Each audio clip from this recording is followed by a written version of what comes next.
right, everybody, episode 21, Forged by Fire. I'm here with Alex Montalenti, Miami by way of New York. Got a great business that he's going to share and a better story. For those of you guys that are tuned in for the first time, what is Forged by Fire? Forged by Fire is a podcast about the pieces of our career, our journey, or our success that were hard. There's so many things out there that's great content and beautiful stories about all the good and all the things that worked. But what about the stuff that didn't work? What about those fires? Because if you're going to be an entrepreneur, sales professional, a success story, you're going to be in the fire, and you're going to be in the fire a lot. And people will tell you that to become successful, that it's those fires that forged them into who they are today. So my name is Nick Sarnicola from Michigan originally, blue collar, middle class upbringing. I want to be successful one day, found entrepreneurship at 18. Built a business through sales and sales leadership, became a millionaire at 25, created a company that did a couple billion in sales through my 30s. We had the largest weight loss and fitness challenge on the planet, a couple million customers, 19 countries, and a partridge in a pear tree. On that journey, it was the highest of all the highs that anyone could experience and the lowest of all of the lows. So the most successes and the most failures that any human could probably experience in a decade, which is really what led me to create this podcast is, those stories of the failures I've found were what really resonated with the people that really wanted to grow and learn. So we're going to turn to our guest today, Alex. Thank you for being on. Good to see you again. Alex is not only a great entrepreneur, but also a friend. Our children used to do gymnastics together. I'm an investor in this company and just great guy to hang out with. So thank you for being here. Appreciate you. Of course. Thanks for having me. So give us the Cliff Note version, where you're from, what were kind of the early days, and then, we'll dive into some of the fires. All right. I grew up in Long Island, New York. My mom's Romanian. My dad's Italian. My mom was in real estate. My dad was a technology consultant. So I became like a real estate technology guy. I went to college, University of Vermont, and I started entrepreneurship right there. Took Entrepreneurship 101 as a class, wrote a business plan. And that summer I graduated, went back to New York, and my buddies called me and they said, "Remember that business plan you wrote? Well, we're doing that business." And I'm like, "Thanks a lot." Yeah. Thanks for the invite. Is that legal? Yeah. They're like, "Why don't you come up and work with us and do sales?" So I went 2 years.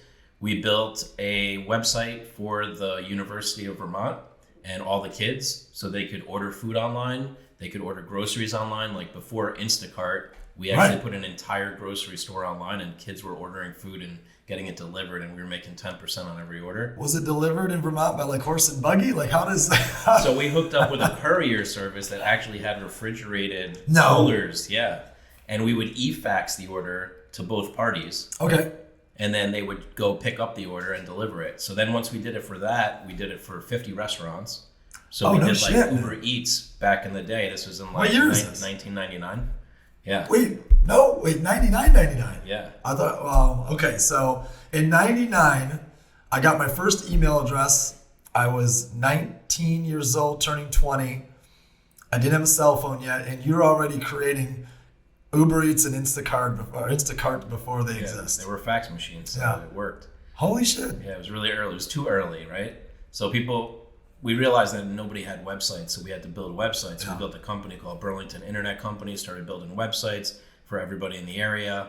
That went great for 2 years. One of my partners didn't work out well with him, so I went back to New York, found my business partner who I'm with now. We've been business partners for over 22 years. Nice. I'm connected with him longer than my marriage. My marriage didn't last that long. It lasted 10 years.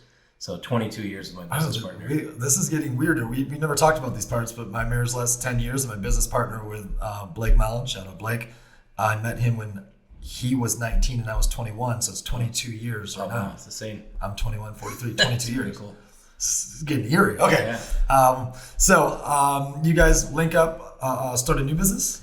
We started doing websites because we knew the website business. I knew how to do website sales. He had a team in Romania that was building websites. So we started outsourcing them, building websites and cranking it. Okay. Then we got a big deal with the New York City Health and Hospital Corporation, became consultants, built the intranets for the hospitals. How old are in New you York. at this time? Yeah, I'm in my 20s. Early 20s though. I was cranking it, yeah. So you're early 20s, you're I'm consulting to the hospitals. Most people I'm early 20s, taking my 6th year of college. Yeah.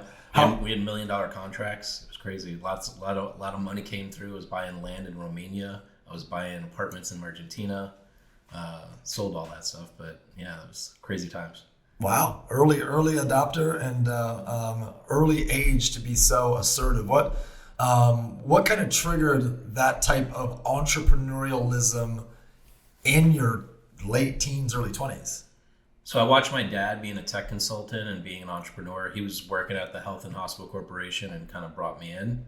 And I also saw my mom struggling with finances and trying to pay the mortgage as a single mom.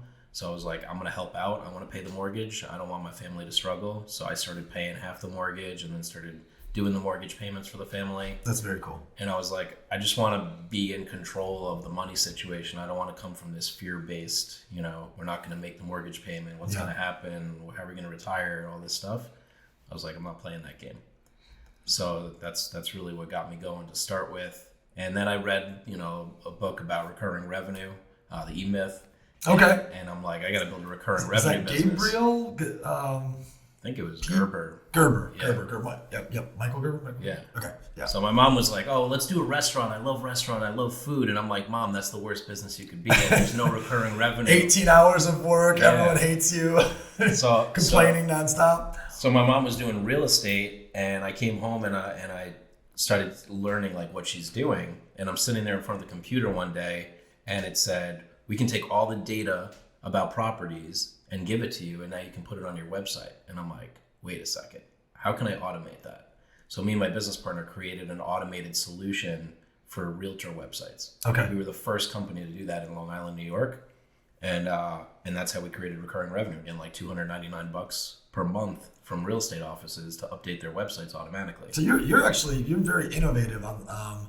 We've talked a lot about current ideas, but I haven't really known your past. But you're super innovative. Like, you look at things and be like, how do we figure out how to use technology to make it better? Yeah, for sure. And I admire people like that because I don't have one ounce of that in my body, right? So if I meet an innovator and I believe wholeheartedly in their idea, then I'm gonna make sure a billion people have that idea, right? Let's go. So I was always best when paired off with a person who had the ability to look at things and improve them, make them better, innovate, etc. And then I would go influence the people to want to do that.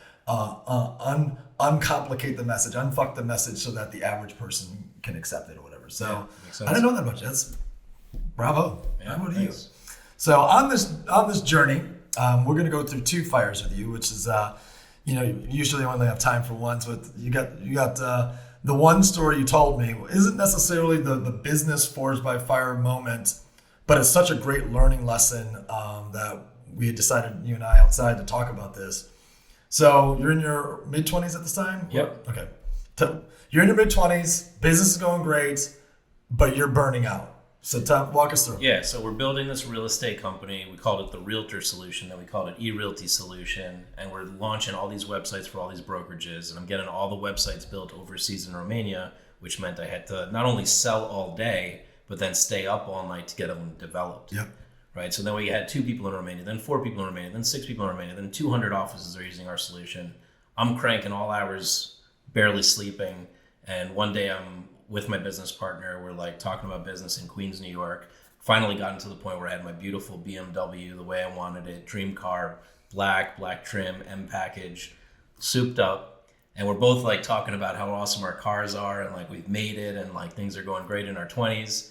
And I drive home after dinner with him and I pull up to a red light near my house. And I'm like, damn, it's a long red light. And little by little, my eyes start to fade. I fall asleep at the wheel. I hit the gas. I go through a 4-way intersection unscathed, go through a pole and a tree, literally the width of my car, up a grass knoll into a brick wall and land in a cemetery. The car goes through a brick wall and lands on tombstones. Yes. Like, if there's nothing more symbolic Right. of you need to make a life change, it's when your car lands in a cemetery on top of... It's almost like unreal. It's like surreal. But the next morning I go back, my bumper's in the cemetery. I'm looking at the tree and the pole. I'm like, 2 inches to the left, I would have hit the tree. 2 inches to the right, I would have hit the pole. Something guided me to just go right through the middle and survive that crash. And at that moment, I realized I got to make a change. Like the trajectory of my life was headed for disaster. When you're, I've never, thank God, I've never fell asleep at the wheel. Was it the impact to the wall when you woke up? Did that shake you? Was it when you landed? I still remember, like I landed and it was like boom, and I opened my eyes and I see smoke everywhere, and I look and I see tombstones, and I'm like, oh shit. Do you remember leading up to that moment in those seconds? Were you in a dream state that you can remember or recall or anything? It's just a weird question, but I'm just saying. Nah, like I remember being at the red light. Yeah. I don't remember anything in between. And then I remember hitting this thump and like my car and yeah, it was a mess. What time is that in the morning? This was like 1 a.m. Okay. So streets are empty. You fall asleep, hit the gas pedal accidentally with your right foot, with your foot. Go through an intersection. There's no other cars there, thank God. Yep. You somehow go up a grassy knoll, through a wall, and land between a tree and a pole. If you don't believe in guardian angels, you do at this point. Right. You know, that's for everyone watching and for you. I still think it's my grandmother like had something to do with that. Pretty freaking cool in terms of, being protected in that way. Not obviously what happened. The outcome, I think, becomes really good. You told me that you had kind of known a week earlier you need to make some changes. I knew I was stressed out. I was like super overweight. My blood pressure was through the roof. For a 20-year-old, that's not a good sign, right? Yeah. So I invited this yoga instructor that my mom did like a class with, and she comes to my house and she's like, listen, she assesses my life and she's like, you're an extremist. You like extreme sports. You like extreme business. You got no balance.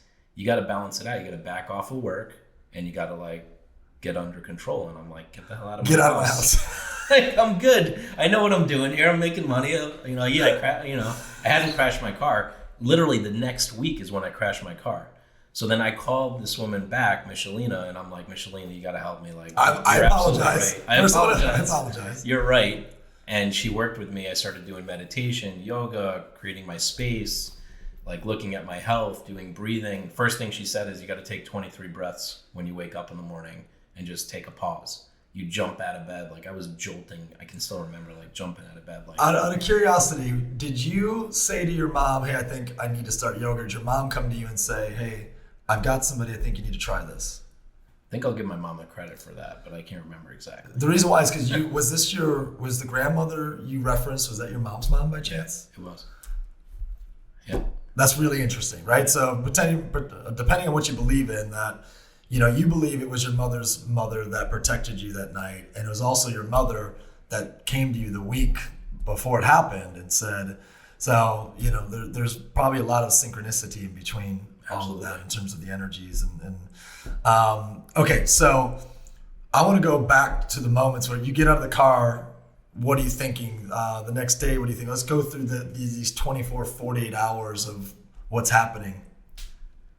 Well, I told my business partner about it, and he's like, yeah, we got to slow down. This is like crazy. And he's like, remember like 2 weeks ago we were sitting at lunch and your lip started twitching? He's like, that's like a nervous reaction. Like, cause I was like so stressed out and overtired. Like literally my lip, he's like, hopefully not moving on its own. Not the best during a sales presentation. No, it definitely doesn't work for like a podcast either. So it's like the next one to talk loses and your lips just going. Exactly. So we both realized like we got to change it up. We got to change how we're doing business. It's not like just go, go, go. It's like, okay, take it easy, enjoy life a little bit too, and start. That's when we started building more like team structures and backing off of like us doing all the work and things like that.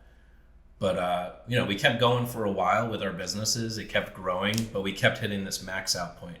Like $1 million in revenue, 1 or 2 salespeople could never break through that $1 million barrier. Then another business we launched, same thing, $1 million barrier, couldn't break through it.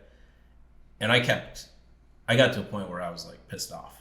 I was like, this is crazy. Like I can't break through this level. So I started looking around. I'm like, who can I blame? I'm going to blame my business partner. He's the one holding me back, right? I'm going to blame my team. They're holding me back. Like if they would just listen to me, we would break this $1 million and we would crush it. And then I did Landmark and realized, I better look in the mirror. It's actually me.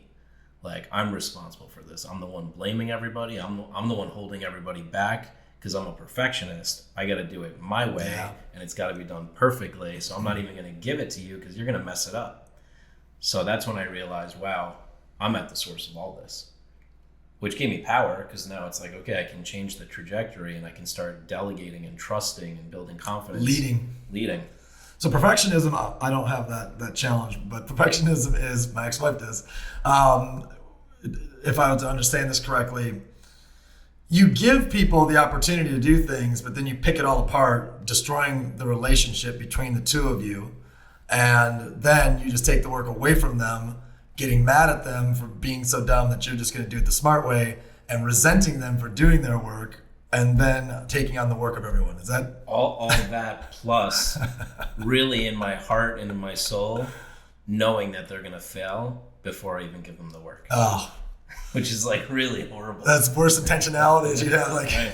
Here's your failure.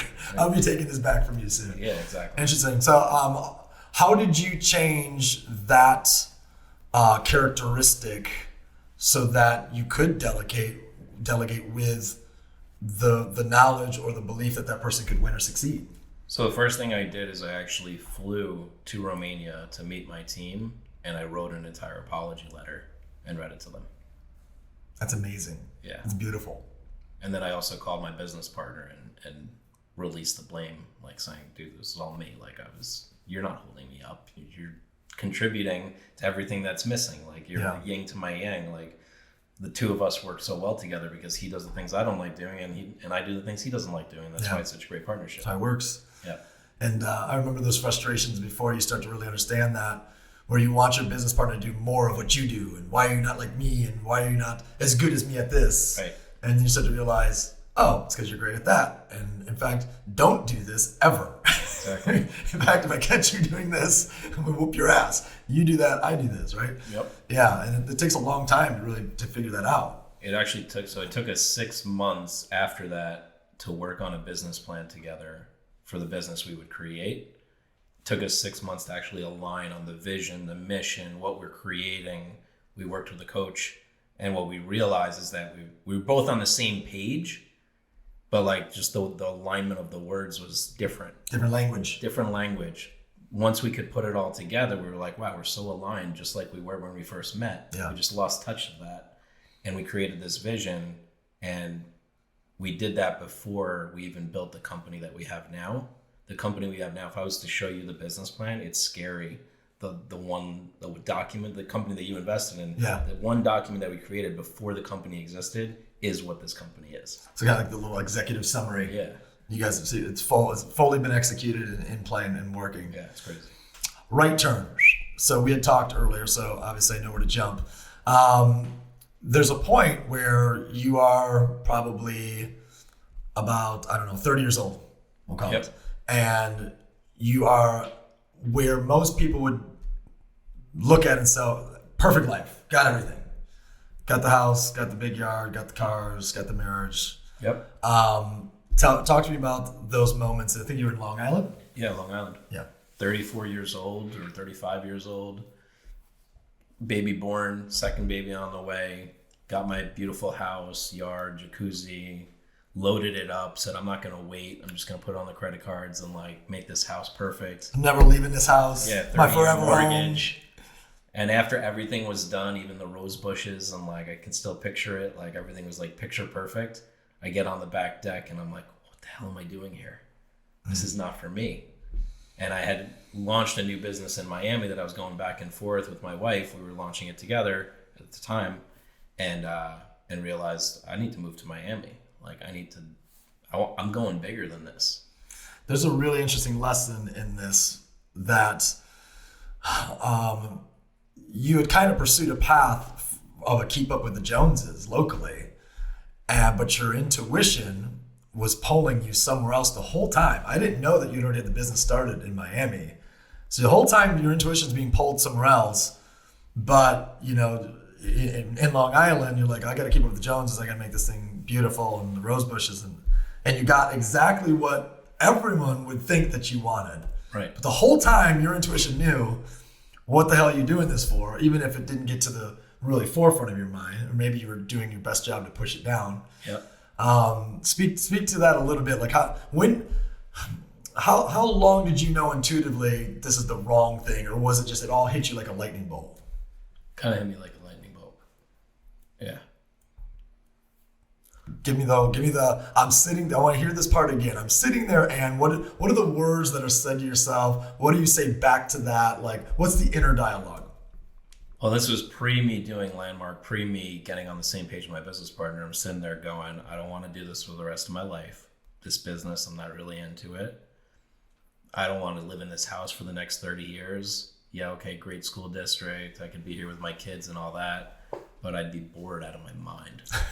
Like, I'm not a grandfather yet. Yeah. You know, like, this is still me building phase. Yeah. So, like, get me the hell out of here. Like, I felt like I was almost like imprisoned by my own creation of a house. Like, I need to get out of here. As beautiful as it is, there's a great jacuzzi, it's a great deck. Look at that pool. It's got LED lighting. Wow. I had a custom built pool table. I had like luxury wallpaper. And I'm like, no. There's so many directions we could go with what you just said. I think the one that I'm going to go with is you made the decision to trust your inner voice and your intuition. Yeah. And what did you end up doing? Ended up moving to Miami at all costs, which, you know, whatever, looking backwards, sold the house for a loss, you know, all the furniture in there, like some of it gave it away even. I just did it like in an emotional, like cut the cord. Yeah. Which built a lot of debt and a lot of, you know, credit card debt. And then moving to Miami, wanted to have safety for my kids, so I put them in like private school and took out loans for that and just built more debt, thinking I can bounce back from anything, knowing that I can bounce back from anything, but taking a little longer to bounce back. So here I am in Miami. I've sold everything. Now I'm down to like this Miami life, and now I got to like bail my family out and build the future, right? Build this new company, build this new thing. That's when I did Landmark. That's when I said, okay, I'm going to clean up my finances. I'm going to get everything under control. And I took responsibility for everything. And not everybody always goes along for the ride. Yeah. Right. So then next thing that happens is I'm building this new business, flying all over the place to launch it, leaving my ex-wife at home, leaving my kids at home, being sad about that. Like, especially the kids part, I can still remember like going to the airports. It sounds silly, like, but almost makes me cry thinking about it. Is like, I'm like, I got to get them a gift, right? Like, dad guilt. Yeah, like the dad guilt. Like, I'm not there. I got to bring them home something every single time. Yeah. But really, you know, I need to spend the quality time with them. But I'm like, I'm building this for the future. I'm building this $50 million business, right? Like in my mind, it was like this 50 million recurring revenue business that I'm just going to build. We're just going to provide the freedom, security, and all that. So I'm going at it. Next thing I know, my ex is like, okay, divorce. I'm totally sideswiped. I'm like, hey, but I thought I was building this thing for our family, for the future. She's like, no, I'm unhappy. I want out of here. So I'm like, all right. Looking at all of that, I throw myself back into Landmark communication course to understand where is this coming from. And I'm like, oh, again, look in the mirror. This is what I created. How can I be responsible for this? And so I was able to actually do mediation in less than 4 hours. I almost wanted to write a book like the 4-hour mediation, because I was able to take responsibility and really look at the whole thing and not like get into the blame game or like the fighting game. Just looking at for the kids too, how do we have like an empowering what's future? best for them, right? And that really, you know, forged by the fire. Like that's when the fire got in me. I remember crying in the closet, like, you know, grown man sitting in the closet on the floor, bawling my eyes out. Like, this is where my life is right now. I got to bail out of this, and I'm going to build this freaking company, and it's going to be huge, and I'm not stopping. And that's your first year of business. Yeah. Same business that you're in today, right now. Yeah. You make the beautiful plan. You're like, okay, you go through the courses. Like, it sounds like a lot of times when you're looking for certainty, you go to growth, right? Which a lot of people are like, okay, I'm looking for certainty. I'm going to go to the gym. I'm looking for certainty. I'm going to go run because I can control that. I'm looking for certainty. I'm going to go party because I can control that, or travel. For you, it's like, I do personal growth. Yeah. And which is a really, really good, habit to have when you're like, what's something I can hold on to that I can count on that I know right now will work? Personal growth. Yep. And back on track. So you're in a startup while in probably double debt. It sounds like you're in the debt from 2009 of leaving the mansion behind with the rose bushes. Yep. Selling at a loss. Then you took on debt coming to Miami. Yep. Made a decision. I'm gonna get the hell out of here by going kicking ass with this company, and that ends up being also the thing that ultimately ends your marriage. And you're now like, I'm trying to look through your lens.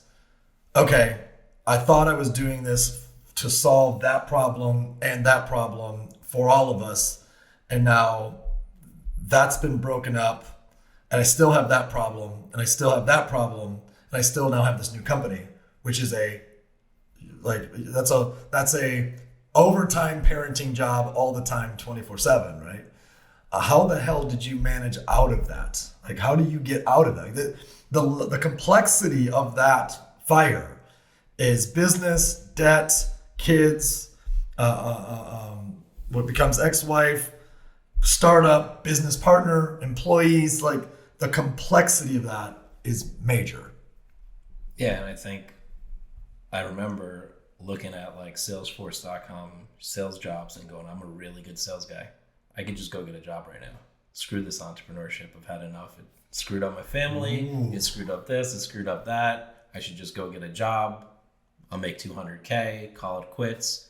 And I kept looking at that and I'm like, yeah, but there's a ceiling there. There's a ceiling there. There's a ceiling there. I was like, I don't like ceilings. I like to break through things.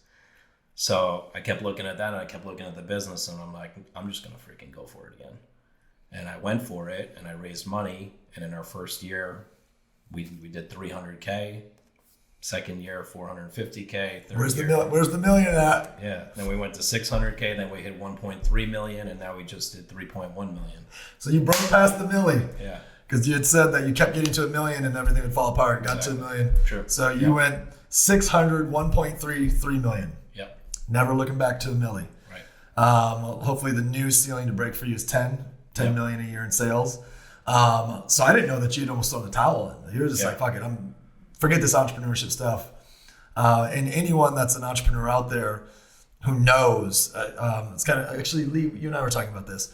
The movie The Matrix, the first one, which she hasn't seen because she's too young. So where there's that moment where Cypher is meeting with the agent, and Agent Smith is like, just put me back in. Yeah. Wipe my fucking memory, put me back in. I don't care, make me a rock star. I don't even want to remember this anymore. Unfortunately, once you become an entrepreneur, you can't wipe your memory. You can't just be like, put me back into the Matrix, I'll be good. And thank God you didn't throw in the towel and go back in. You know. So how long did you stay in that moment of, I'm just gonna go back in the Matrix?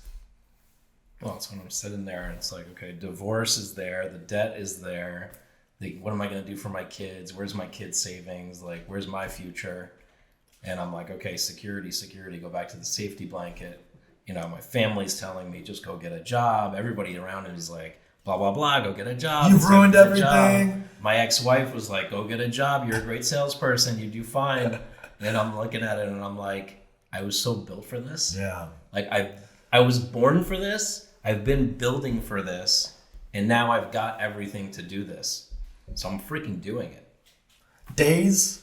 Well, just the idea of going to become a salesperson. Is that a days, weeks, or months thought? That's weeks. It's weeks. I think, because you and I were just hunting through your story. I think that's the moment of like the deepest part of the fire, because those series of events happened that all sucked. Plus the pressure of a startup, business partners, and staff. Now you're questioning whether or not you should even go do that. My whole identity is entrepreneur, but was my identity wrong? Right. Parents are saying go get a job, ex is saying go get a job, everyone, the guilt of that and the weight of that. And for weeks, you almost broke. You almost went back. Never fucking break. Never break. Exactly. Never break. Like, how many people would have never made it through that? Now, what is that, getting through that to then go, I think you said 300, 600, 1.3, 10. Is that the exact 4 years since that moment? Yeah.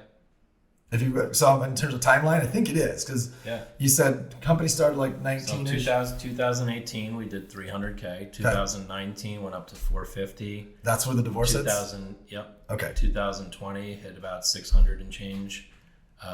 2021 hit the 1.35 million. Broke through the ceiling. And then we just passed 2022, 3.1 million. Oh! Yeah. And this is the year that I'm done with all my debt. So all the stuff you've been carrying from a decade ago. Yeah. Done. Yeah. So this is the year of profitability and harmony. This is so let's talk about like the lessons and what's the beautiful part of this. I have such admiration when I get to hear stories like this is why I do this. Like I get fired up. I don't know if this is good for any of you watching this or you, but I get fucking fired up when I sit across from people with these stories. And I like recapping it because it excites me and fires me up. Debt on debt on debt, startup, kids, 300,000 in sales, first year of business, and divorce hits. A company is still going and growing, but you're in the point where for weeks, should I just walk away from my own company and go be a sales rep somewhere so I can, make sure I got some security? You say, fuck it, I'm going all in. That 350 turns into, the 300s were already 450. That 450 goes to 6 goes to 1.3, 1.3 goes to 3. Should I ask if 3's going to 6 in 2023 since you keep doubling? 3's going to 7. 3's going to 7. You said it was 3.2, right? So so a little over. So the goal for this year is to double. Best lessons, key takeaways, looking back on that fire, and what it turned you into today. And the biggest one is 100% responsibility. That's what gives me power. When I sit there and blame and go, I can't believe my ex-wife is divorcing me. I can't believe my business partner isn't doing X, Y, and Z. Why can't they build a product that I could sell? I could sell anything, helicopters. But then looking at it and going, all right, I'm 100% responsible for how it goes. I don't have to be the guy making the widget, but I'm responsible for how it goes. So once I took that and owned it 100%, including the communication, the language, the everything, it's like that's power. Yeah. And that's when I can own my destiny. I can own my future versus like having be it circumstances coming at me, right? Fantastic story. Let's take generic. Let's back out of your story. Just go generic. 3 great tips for any solopreneur, sales professional, or entrepreneur out there watching this right now. You can go any direction you want to. Life, health, spirituality, it doesn't matter. 3 killer tips. I mean, number 1, definitely look at personal development for yourself, because as you expand, like I have to expand again this year to go from 3 million to 7 million. I'm not going to be the same human being as I was last year doing a $7 million company as I was doing a $3 million company. I've got to go next level. So personal development, as you expand as a CEO, as a founder, as a co-founder, your company expands. That's number 1. Number 2 is get the right people around you. Right? Like as many advisors and people that can support you, people holding you accountable. You got to have multiple eyes on it. Don't think you can do it on your own. The more, like, I'm so blessed, like, to have you and to have all these other advisors. I had 8 investors this year, and all of them want to participate and want to help. I love that. It's like, I feel supported. I feel like carried to the next level, right? Like, I'm floating on clouds of genius. Well, we're all attracted to you, right? So, or maybe some of them were attracted to your business partner, but for me personally, it's like, hey, I just trust that you're going to make that work, Exactly. So, and third one. So third one is put your big move that I did is I apologized again. So I apologized that one time to my team in Romania. I apologized to my entire company last year for, again, not putting them first.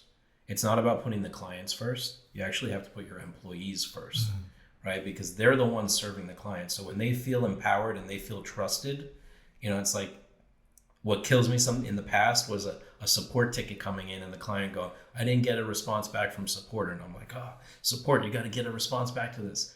Well, hold on a second. What about my team? I'm going to put them first. Right? Then they feel empowered. Then they feel like their CEO or the co-founder has their back. Right? That was a huge shift for our company culture. And I think a lot of people, we always hear this, like, put the clients come first, the clients come. No, your employees come first, and the clients will get served because the employees are being taken care of. I've always had a belief, if you build your people will build the business. Yep. Right? Build your people, build your people, build your people. If you want a great company, you want great customers, you want great revenue, build your people, build your people, build your people. You said something earlier and you jumped to the second one, so I didn't want to interrupt you. The first one you said was you'd expand your thinking. And there's a quote by Einstein, I'm going to botch it, but it's like, the level of thinking that has gotten us to where we're at is not enough to get us to where we want to be, committed to being. The level of thinking that has gotten us to where we're at is not a high enough level to get us to where we are committed to be. Yep. So when I think of people out there, where are you committed to be? Not want, not hope. Where the fuck are you committed to be? Well, the level of thinking that I have right now is not enough. The level of thinking that you have right now is not enough, because if it was, we'd already be there. Yeah. Right? So that's why we do growth. That's why we do masterminds. That's why we read books. So that's why we do podcasts, or listen to them, or watch them, or attend events, or so on and so forth. So those three were plug into growth and development, I think was your number one. Yep. Number two was build a great team around you of peers, advisors, investors, inner circle. And then number three, what's number three? Build the team. Love on the team. Build the team, put the team first, invest in your people, put team above clients, because the team will serve the clients. And I gotta give one more shout out. Yeah, please. When I talk about like development and coaching and like great people around me, I have one individual, Mario, who's on my team, who is somebody that came to me as an employee and said, I believe in your leadership. I believe in you being a visionary. And he's supported me for 6 years now. Mm-hmm. And he's the only person that has stood behind me for 6 years, seeing me as somebody greater than I am as a leader. And I think having somebody like that in your corner, not only has he been in my corner creating that for me, but he's also coached me every week. So every week we get on a call looking at like where I'm getting stopped, where I'm out of integrity, what's missing, what am I not doing? And he's coaching me on that. And that's key. Yeah. Is to like have that ongoing. Shout out Mario. Yeah. Well, the last thing I was going to say is tell everyone about Realgrader. Tell us about Instacart. Tell us about your current company that's about to go do $7 million in sales in 2023. Absolutely. So it all started, I'll give the quick backstory. My mom was a realtor. She was struggling with technology, just like all of her friends were. I came home from college, started helping her. Biggest question I got is, how am I doing on the internet? So Realgrader measure, manages, and maximizes your digital presence. And what we do is we built a grading platform, kind of like Credit Karma would give you a credit score. We give you your Realgrader grade on how you're doing online, how you're doing on Google, how you're doing on Facebook, how you're doing on Instagram, LinkedIn, YouTube, Realtor.com, Zillow, Homes.com, all the places a realtor needs to be. So once we built that scoring platform, we realized all the mistakes they're making, and even the top producers are making tons of mistakes. So we built a solution to fix all of that for them. We organized their digital chaos, and then we created a digital... It's a great line. Yeah. Which you see it all the time. Organize my digital chaos, Lee. Come on. So once we organized their digital chaos, we needed a place for them to share it. So we were fortunate enough to listen to our clients, and they said, I need all this stuff put in one place. So we built a digital business card called the Instacard. I got one. He's got one. We just did a deal with the Miami Association of Realtors, so now every member in Miami Association has one, and we're expanding that nationwide. And besides that, we've also created what we call the Influencer Program, and that's what we're launching this year. The Influencer Program is to support all these agents that really, understand social media, understand the importance, but don't know what to do, or understand Google and online reputation reviews, but don't know what to do. We're supporting them to become influencers through our coaching program and our training and our tools. And we're expanding that, nationwide as well. Where do they find you? Realgrader.com, on Instagram, alex.montalenti, and on TikTok as well. And everybody, can they get right now on Instacart, or they got to be a real estate agent? Is there a way for anyone? They can get a free trial at getinstacart.com, and they can get their free grade at realgrader.com. I love it. Well, guys, kick-ass episode number 21, Forged by Fire. Alex Montalenti in the house. We got a chance to hear multiple stories. I wanted to add that story in there about the car crash into the cemetery, because that's about as symbolic as a story as I've ever heard. But the real fire being, and I almost threw in the towel, and I almost got a job. Now he's here, killing it, about to make a run to 10 million a month in sales in the next 24 months as a SaaS model. That's big. And I'm just grateful that you'd be here, to be your friend, to be a partner with you, and to be able to have a chance to work together with you. And man. Thank you. Everyone watching this, if this was of value to you, just share it, get it out there. Share anything that you can that impacts your life, or that feels good to your heart. And I hope each and every one of you guys take something away from this episode. Drop something in the comments, hit the like, do the thing. It's episode 21, out.